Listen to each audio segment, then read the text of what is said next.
You're listening to an Airwave Media Podcast. Feel like who art Ed? We'll try to spice it. Who art Ed? Mr. Wood art Ed me. Good. Either way, it's ambiguous. It works on so many levels. I know. That's off to a great start.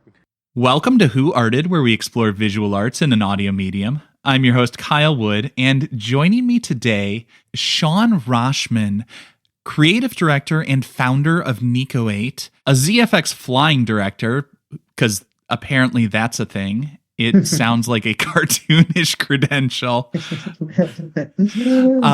But I also love that you have done some serious work with, like, you know, you've worked in music videos off Broadway, Lady Gaga. You've done stuff with Cirque du Soleil. Yep. Hung out with those French Canadian clowns. But most importantly, told my wife to stay away from me. You know what? I didn't know we were going to get into this. I didn't know that this was a gotcha interview. I'd like to get back to my reps and work this out. But yeah, I mean, seriously, impressive talent coming from you, and point of personal privilege. A very good friend of mine. You stood up at my wedding. I did. We went to high school together. Have. You were one of so few people who knew me in high school and still talked to me anyways. That's probably for the best, Kyle. But it's wonderful to see you now that we're both out of our blunder years. We made it. So today, you are yet again, like so many guests, teaching me about an artist that I will admit I was ignorant about, because dance, while I appreciate it, I don't get it. Yeah. Yeah. And, that is something I hear so often. And I think part of my mission in my company is to get to those people who feel like they don't get it and help them access the sort of beauty and wonder of dance, and the kind of primal experience of watching it. Yeah. And, it's funny because, like, I talk about visual arts in, like, the same terms, and I see it when I see a sculpture. I see it when I see a painting. Yeah. And when I see dance, I'm like, there's something going on that it's just not, I'm not seeing it. Yeah. But, Yeah. Yeah. And I think that is it's not necessarily your fault that you feel that way. And I think I think you've been failed but to a degree by how dance is marketed, how dance is presented. And I hope that, what people take away from this is it is accessible, and it is something that you don't have to be some sort of dance decoder, that you have to kind of go into a piece and look for the hidden meaning, that what's there on the surface, if you just look, it's fundamental to us as humans. We express ourselves through physicality. We've been doing this for years. It's the primal art form. So sorry. No, I like that. What I'm hearing from you is this is everybody's fault but mine. Exactly. I didn't fail. It's the dancers who failed. Listen, and they're dancers, so they'll take that kind of critique and feel real bad about themselves.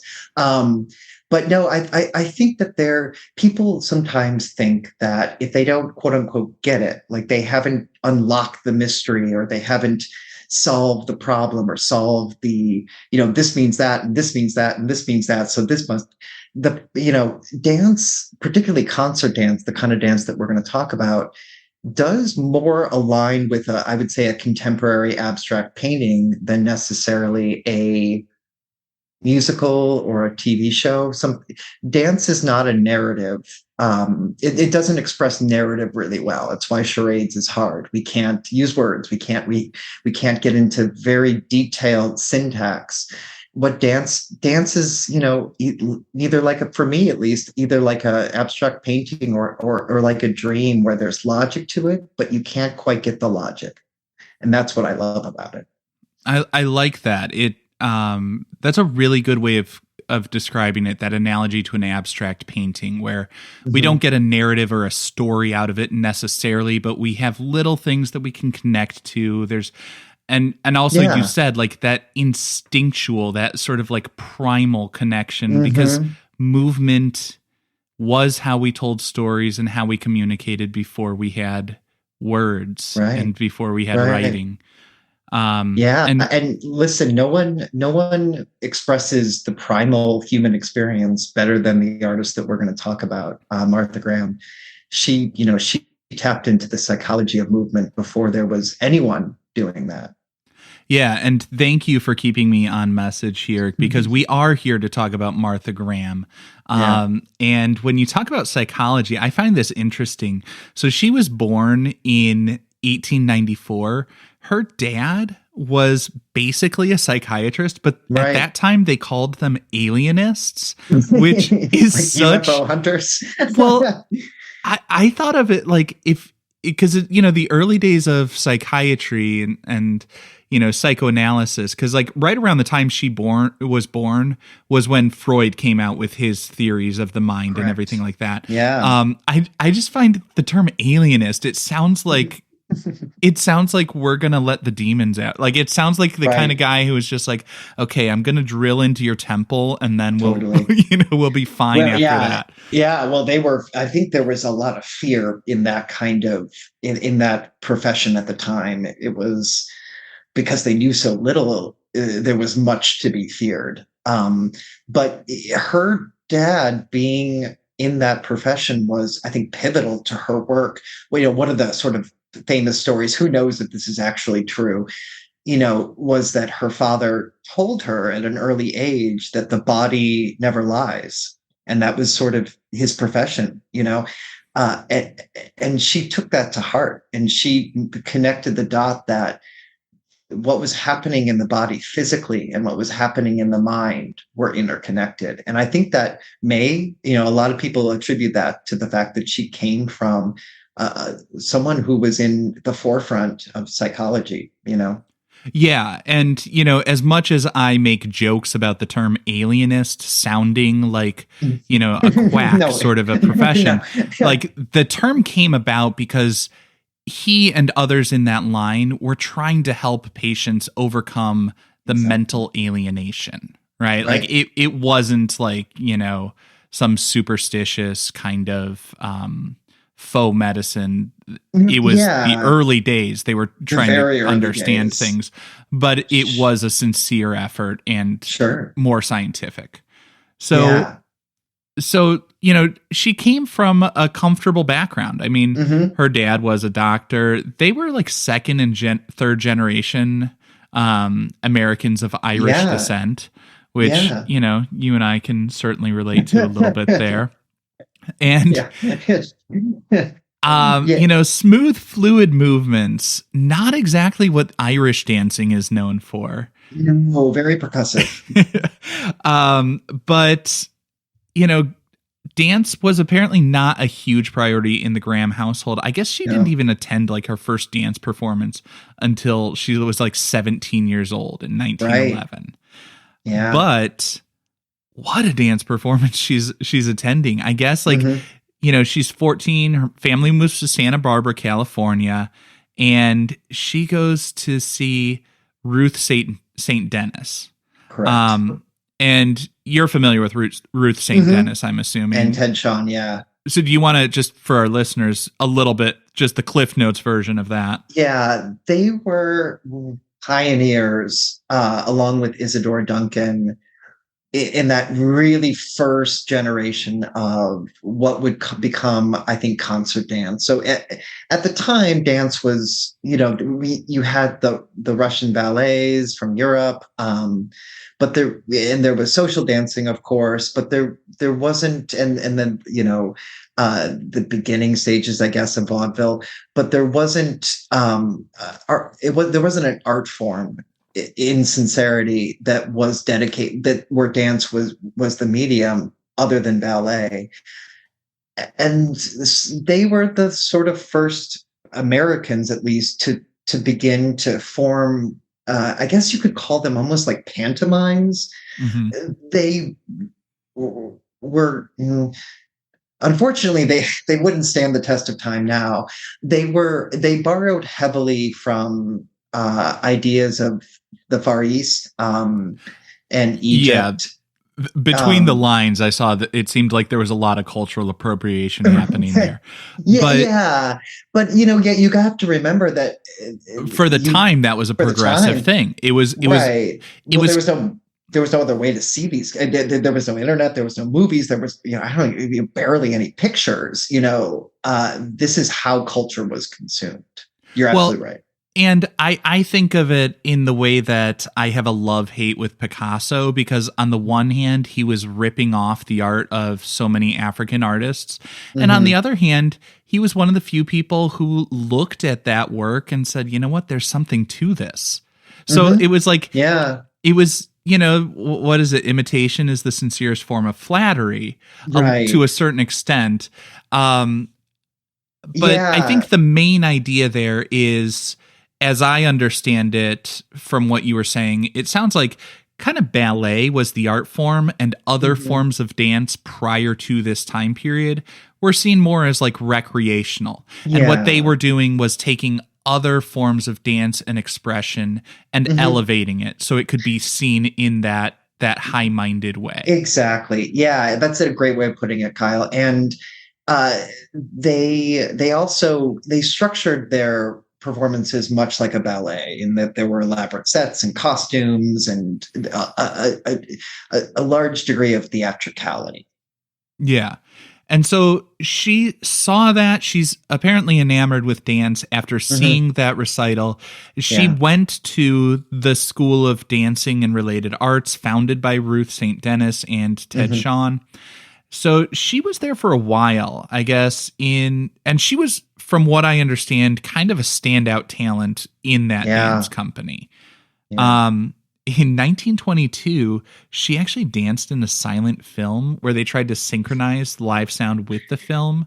So I couldn't believe you found that. I had no idea. I learned something new when I read that. Yeah, so apparently, basically they had the dancer and the conductor on the film, so that the live orchestra in the pit could follow the conductor and everything would sort of match up. Wow. Which is kind of that's pretty innovative when you think of 1922. That's really early days of filmmaking. Yeah, absolutely. Yeah. And I'm just thinking that's sort of like the first sort of, I don't know, Foley artist of its time, I guess. But yeah, I wonder if that film exists. Yeah, I wonder, because I mean, on the one hand, you always think like film is going to be a record that sticks around, but on the other hand, in the early days, they were not taking great care of stuff. But she was an innovator, and that was not her only innovation. So she leaves Denishawn in 1923, it looks like, and you're gonna have to help me with this, because this is where, I can't always hold my breath to get down to where they like to swim as I'm reading about, art theory and criticism. Sure. But it sounds like her goal was to get to the inner self, like that. Yeah. I think of it in that modernist sense, the way that Jackson Pollock was trying to get down to those fundamental feelings through the basic elements of line and movement. And she's trying to get at something of the human experience rather than simply entertaining. My understanding of Denishawn was basically they were looking at different cultures and trying to celebrate these things and bring in those movements, whereas what she was trying to do is saying what's beneath those outfits and those movements, what's that sort of common humanity, that shared experience that underlies all of that. Is that right? Sure, absolutely, it's right. I think Martha was someone who was so radically ahead of her time, it's almost unconceivable. And that before that, in the United States and in Europe, again, the dominant form, there's always been folk dancing. Folk dancing has existed since the beginning of time, but in terms of watching dance as a performance, as an activity, and watching dance to learn something, to feel something, to tell a story, to express an emotion, ballet in its technique it is relatively limited in what Martha eventually opened it up to, meaning that Martha, what she's best known kind of is the physical contraction of the body. That doesn't exist in ballet. Ballet is perfectly upright and lifted. And you'll get back bends and huge high legs, always in a turned out position. And there's fluidity and beauty in ballet.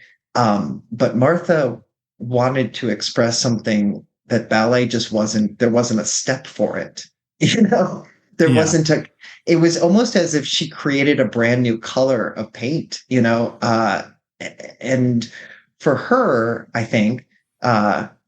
She was interested in expressing those primal feelings of hatred, sadness, jealousy. She worked a lot in the Greek tragedies, these really heightened, devastating, sweeping emotions that a point shoe wouldn't be able to even begin to. I mean, this has now radically changed in the ballet world with contemporary ballet. Now ballet is fully expressive, and contemporary ballet brings all these elements together. But at the time, that just wasn't something that was around.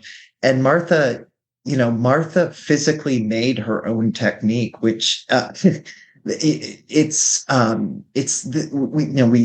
say these things like she created a technique, but she physically created movements that had never been performed on stage, and did so after deep experimentation of how, she said in an interview, she never starts a dance saying that I'm going to express anger, I'm going to express grief, but that she moves in a way where the movement gives her grief, the movement gives her anger, the movement gives her fury. And that was a really revolutionary way of looking at choreography in that kind of psychosomatic way.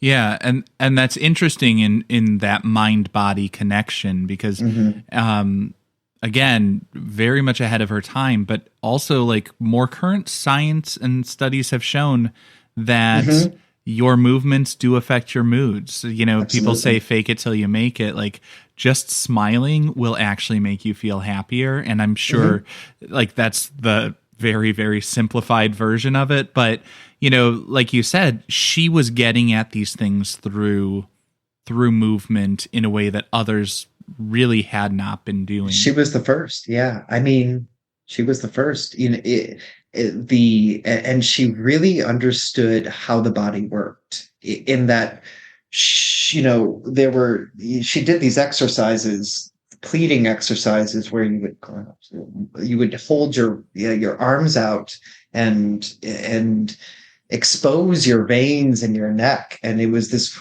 hyper vulnerable position.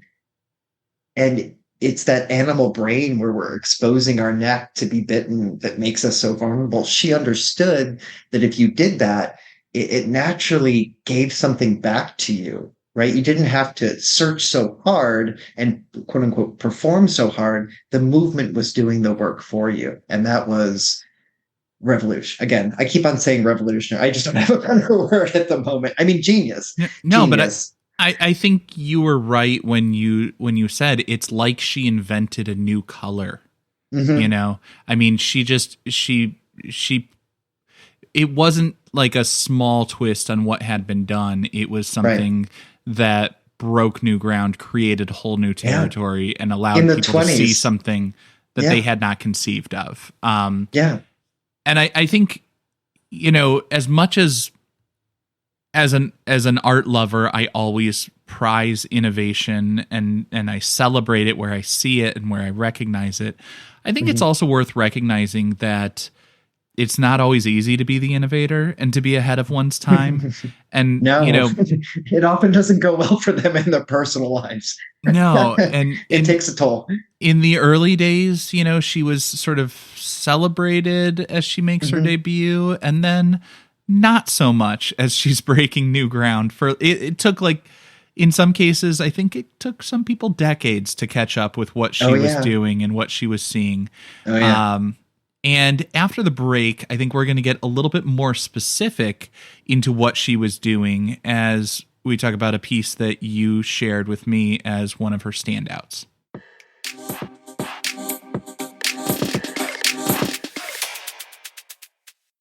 So now here we are. We're looking at, I want to make sure I get this right, Steps in the Street. And this is a piece from the 30s, right? The 1930s. 36, yeah. And I got to say, like, I watched this a few times. And as somebody who I want to get dance, but like you say, she is innovating in these emotional, expressive things. And you, as one of my oldest and dearest friends, know that I am completely dead inside. I have not felt. No, you really haven't. Like, remember feelings? That was weird. Oh, God. I know that puppy died right in front of you. You didn't cry. It was awful. It was awful. That is an awful thing to say to a man who just rescued a pup. Oh, I know. I'm sorry. Little you want me close to replace to it with small child? Work better for you? Oh, we're going down a dark path here. So, but in all seriousness, with this, like, I'm looking at it. Yeah. And as I've watched this, I keep thinking about, like, color, light and shadow, and the movement. One of the things that strikes me, and maybe this is because I'm so much about the visuals and the elements of art and how they're arranged, like the costume work. Like, the costume seems to blend into the backdrop, because it's like your black outfits with a black backdrop, and that makes their skin this point of high contrast. And we see, like, their arms and their faces. And so it almost becomes like these floating pieces that are moving across the stage, which I found kind of interesting. Yeah. She was a big, Martha loved a skirt. And it did create this kind of ethereal quality to these dancers. And you're right, they seem to at times with those really quick bourrées, bourrées are really quick steps of the feet, so it kind of looks like you're gliding. You'll see ballet dancers as they kind of skim the surface of the floor. And what Martha did was to hunch them over, arch them back, so they looked almost grotesque. And then she had them do that very classic bourrée backwards and in a circle, so it looked so chaotic. And that was her genius. She took something that was known and kind of flipped it on its head. She took a dance step that was known and almost iconic and used it to express, the terror and chaos of, what was happening in the world and what was happening in the country. And that skirt, you're absolutely right. It provides this incredibly stark, almost militaristic uniform, because they're all wearing the same. There's nothing to distinguish any of them. They're all in the exact same long black flowing dress.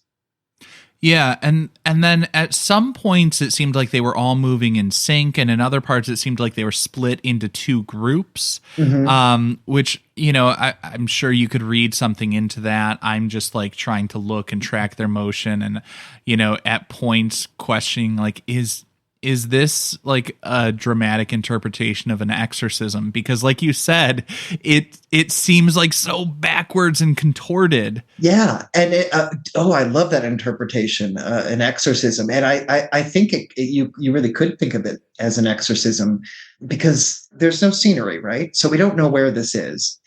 There's no real costume. We don't know what time period we're in. We don't know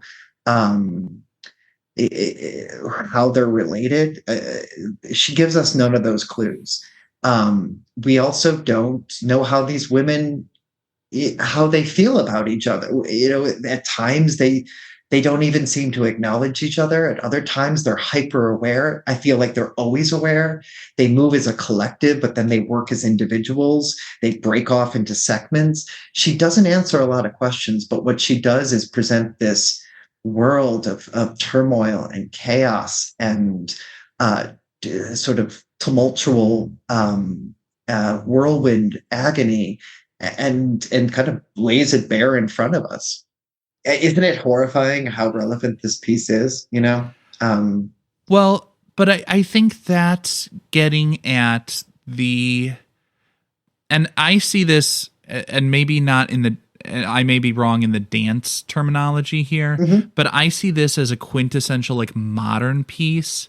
Absolutely, in the sense that I think of like modern art movements and modern philosophy in that like early 20th century sense of like, okay, we're drilling down to we're getting back to basics, right? We're getting to what is timeless and eternal about the human condition.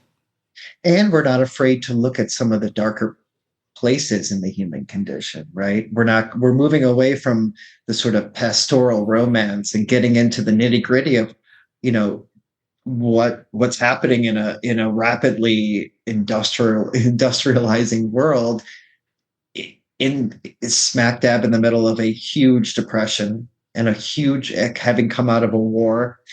And at the time when Martha made this, she made this piece in response to the Spanish Civil War, and she definitely saw what was happening, the reign of fascism in the 30s in Europe at the time, and had a response to it. And she also saw what was happening in her own country. The country had just been devastated by this terrible depression, and there was poverty, and she saw that, and she put that on stage in a way that I don't think anyone had ever seen before. Yeah, and like you said, for historical context, this was around the time of the Spanish Civil War, which is also the inspiration behind Picasso's Guernica, one of his most famous and greatest pieces, which also showed contorted, unsettling figures. And I think one of the things that was striking me as you were describing this, that like I didn't put this together until you started talking about it, but those groups seem to move past each other. Yeah. And that really says something about society and the way that people interact or choose not to interact. And, the way that it's so easy to think of like, well, America's in this economic depression, and sure, Europe's got their problems, but that's their problem. And, we're not going to deal with that until we have to deal with that, because eventually we all have to deal with it because we're all connected and related. Mm-hmm. We're all on that same stage. Right. I think that's kind of an interesting thing. It's one of those pieces that, as somebody who likes to pick things to pieces, I'm finding very fertile ground here. Like I'm finding more, and I appreciate that you're guiding me through this, because I was not making all these connections in the moment as I'm watching it. Well, let's talk about that, because that's sometimes the difficulty about dance. Dance is always in the moment. It doesn't translate super well to film when it's been choreographed specifically for a proscenium stage. And there's dance for film, especially during the pandemic. I think that there's a huge explosion in that field. But that aside, dance is meant to be viewed live, and sometimes seeing it on film can flatten it. And it doesn't allow us to feel that kind of primal connection between the music and the movement. Not always, and certainly watching dance is a fine substitute. But I think sometimes that dance suffers from the fact that it is so fleeting. It's what we love about it, but also, unfortunately, it is, I think, one of the downfalls of being a dance maker, is that it's very fleeting, Yeah. I could definitely see where the impact is different. Right. I mean, having been to live dances, of course, throughout my life, you know, I say of course, but that's a point of privilege. I've been fortunate to go to a number of live shows over the years, and it is truly a different experience because when I'm watching on a screen, I can set the volume. When I'm in the space, I can feel the sound. Right. You know, I can feel the sound waves. I am seeing the entire stage. The lighting, every element is coming together to create an experience in that moment. So go see live dance is the point. Go see live dance is the point. Absolutely support artists doing their thing, unless you're me, because it's totally lost on me so much of the time. I need you to sit next to me in the theater. But we, with this piece, I think is going back to the actual structure of the dance. I think one of the most striking features of this dance is it begins in complete silence, right? Which is totally, it's awkward. It's awkward, but see, awkward. I feel tense, right? I feel like I feel uncomfortable. I'm like, did somebody not hit play? That poor girl is out there. They just left her. Just left her. That's funny. Like, did someone tell her? Come off stage. Come on. It's just that muscle Susie, memory. She can't not perform. But like, no, oh my god, no, that's really funny. But that kind of tension. I mean, that was intentional. She did that on purpose. She wanted you to feel that way. And then when it finally breaks, it is so striking. The music is not subtle. It's a very unsubtle piece. And then this sort of powerful army of women come marching out in these poses, these powerful, strange poses. And one of the features of this piece, I think, is just how powerful women are. And I think few pieces prior to this piece in the entirety of dance showed women being powerful, not dying swans, not, princesses. These women, like, it seems obscene, but they made business. We don't quite know what that business is, but they are powerful, strong, captivating, striking features, almost terrifying at times. And that was, revolutionary, I think, for dance in the early 20th century. Yeah, I would agree because not having lived through that period, but having read quite a bit about dance and how it's developed, I mean, I can definitely see where an audience would go to that show and not know what to make of it because, like, you're expecting to see beautiful pretty, women floating, smooth, flowing, lyrical movements that, like, just Romeo and Juliet, yeah. And that was not that. Yeah. It was not that. Yeah. Well, and I think another striking feature of this dance is how sort of extreme the movement is. At the time, there wasn't, we take for granted, in the dance world, at least, that kind of extreme movement, by which I mean really sharp contractions, really quick back bends and pounding footwork, those jumps in second that are so bouncy yet so somehow otherworldly. All these steps were brand new. The audience had never seen movement that looked like this. Okay, can I peel back the curtain a little bit and just get to, like, dancer's perspective? Mm-hmm. Is that as painful as it looks? Yes, absolutely. The grand technique is exceedingly difficult. It's as difficult as it looks, and then multiply that by 10.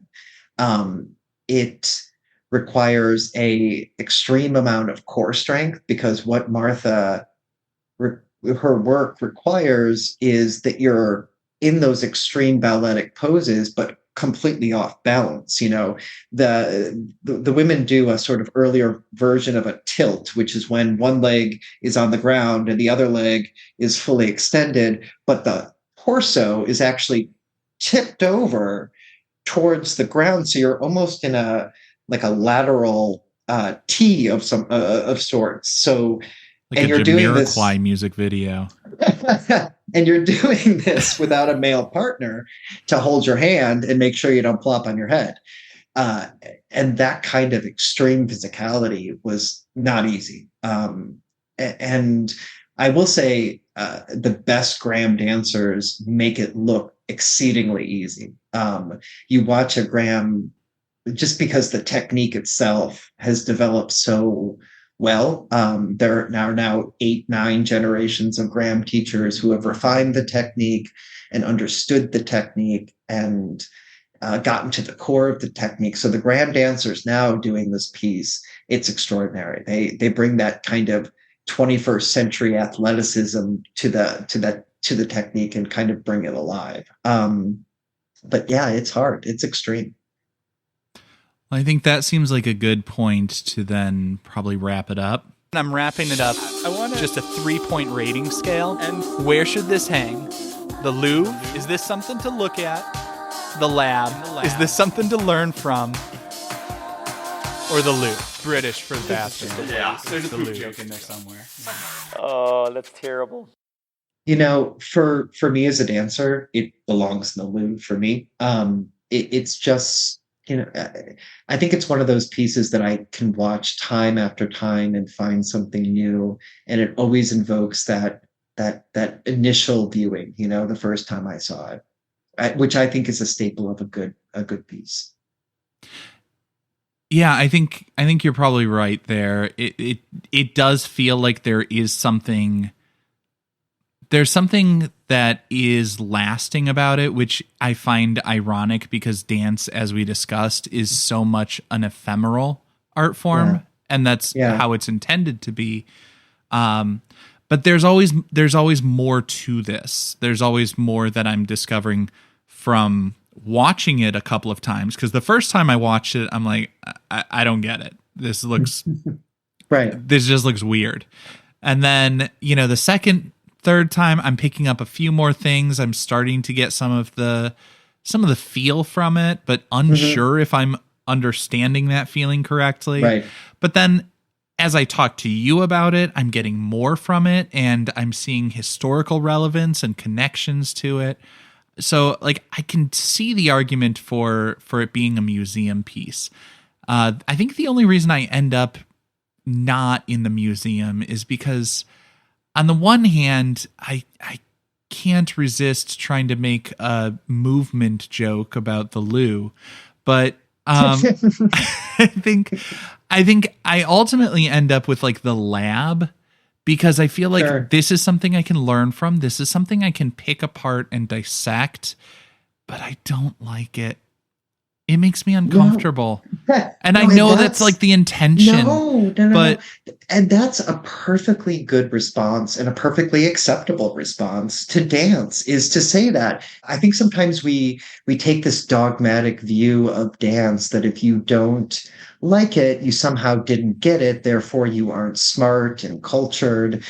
Dance is meant to be viewed and criticized, and if something in the dance didn't connect to you, or it connected to you and you didn't like the response, it's not liking it or feeling uncomfortable or off-put by it is a perfectly acceptable and valid response to a dance. And I also think sometimes it's the intended response. Absolutely. Just like visual arts, a painting is not always meant to be pretty. A dance is not always meant to be enjoyable. Sometimes they're trying to express something different. Absolutely. And ultimately with this one, I landed on, it's not a piece to enjoy. It's a piece to learn from. You know? Yeah. And I think that speaks to, the necessity of different types of arts coming together, because to me it moves me to tears because of how I connect with the world. That's the beautiful thing about both your podcast and the art world, is that we find our mediums, and we find the things that connect, and what's important is to keep, as artists, to keep ourselves open to other mediums, and because they can teach us a lot about our own practice.